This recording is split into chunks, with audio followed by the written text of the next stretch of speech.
when the Bible says, let us cleanse ourselves from all pollution of the flesh and spirit. What is the pollution that he's telling us to clear, and what is the spirit? Have you heard this before? Let us cleanse ourselves of the flesh and spirit. This is another question I want to ask on top of this. What is the one thing that holds you back in life? It just seems it won't go away. Fear. Fear. Oh, okay. The pollution of the flesh is what I want to deal with first. When it says pollution, it's talking about, I think what most of you have already hit on, like up in our body, right? Our temper is the temper of God. In 1 Corinthians 3:17, it talks about our bodies are the temple of God, and we should keep that clean as much as possible. Stay away from the wrong kind of sex, meaning no sex before marriage, and all this crazy stuff you're getting into. Keep it away from anger, because anger pollutes the body and the spirit as well. Keep it away from doubt and fear and worry and insecurity and ego, because all those things pollute the body. And he wants us to cleanse the spirit too, because when the spirit is dark, and the one thing that makes the spirit dark more than anything else, I think, is judgment, is anger, is resentment. It's dark in your spirit. And then it brings on all this doubt and worry and insecurity. You find yourself always putting up a resistance against life instead of relaxing and letting things happen. You're always trying to come up with something that makes you feel better. Even people get married just to feel better. They're walking around and they'll say, oh, I'm getting older now. I need to have a family.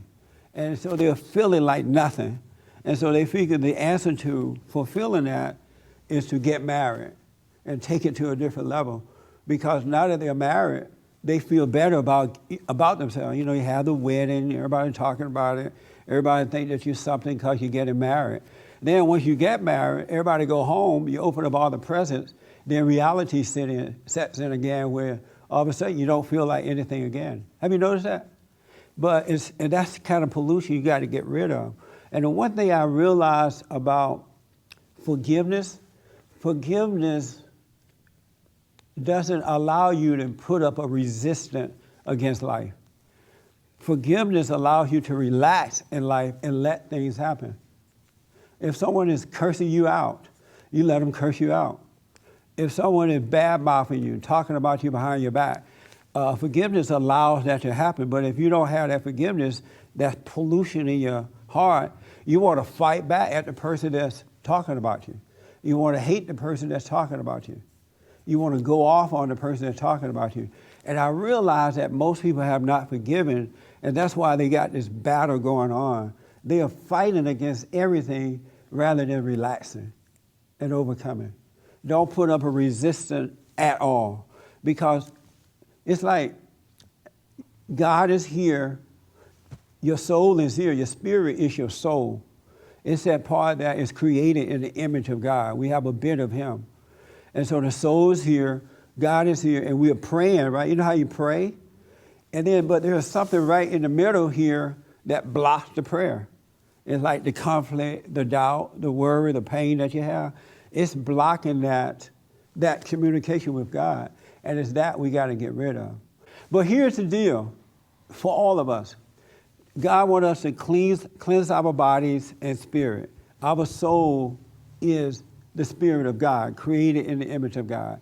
So what we have to, the way you clean the body and the soul, you got to first clean the mind. You got to stay away from all these thoughts and things that you're getting.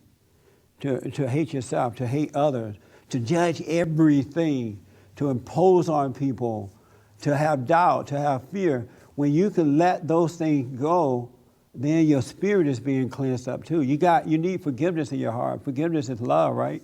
And so when you can stop listening to the imagination of Satan, You start cleansing your spirit, and then you'll find yourself cleansing your body too. You eat better, you exercise, you don't have sex until marriage.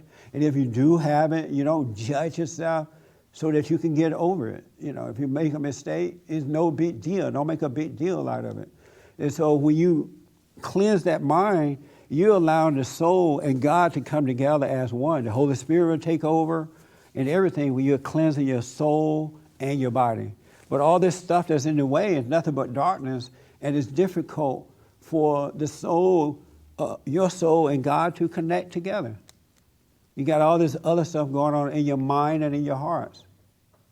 You need a pure heart. We all do. And that's only come when we give up and let God. We got to stop looking to the world. We got to stop looking to our imagination. We must forgive. We got to seek first the kingdom of God in his right way. And he'll start to open up things so you can see and understand. That's the only way it's going to get better. You got to cleanse your body and spirit. Our bodies are the temple of God. And it's no big deal. When you think about the things you're doing or have done, don't make a big deal of it. Just say, wow, this was wrong. Just know it was wrong without any excuses, and then God can get in there and do the work. And Satan it's like saying, I don't know. You know, I asked some questions here. If you don't know what it is, just say, I don't know. And you'll notice that Satan will try to make you have an answer anyway. That's all ego. He doesn't want you to just say, I don't know.